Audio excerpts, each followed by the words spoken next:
আমার শাশুড়ি মায়ের পায়ের নখ কাটা থেকে হাতের নখ কাটা থেকে শুরু করে তার চুলে তেল দেওয়া, তার বাথরুমে যে তাকে সারা শরীর ডলে দেওয়া, গা মানে পরিষ্কার করে দেওয়া, তাকে স্নান করিয়ে দেওয়া সহ আমি সব করেছি। তার কোন কাপড়টা ভাল লাগতেছে না তাকে পরতে, তার কোন কাপড়টা তাকে পরলে ভাল লাগবে সব ঠিক করে দিতাম।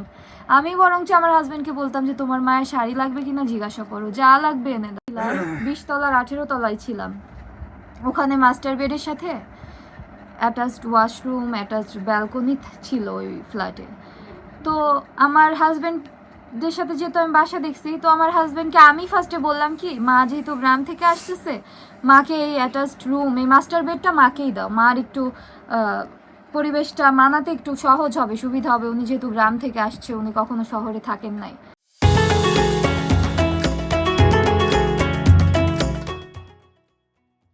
আমি তো শহরে ছিলাম, আমি খুলনা শহরে বড় হয়েছি। খুলনা রেসিডেন্সিয়াল এরিয়া, সোনারাঙ্গা আবাসিক রেসিডেন্সিয়াল এরিয়াতে আমি বড় হয়েছি।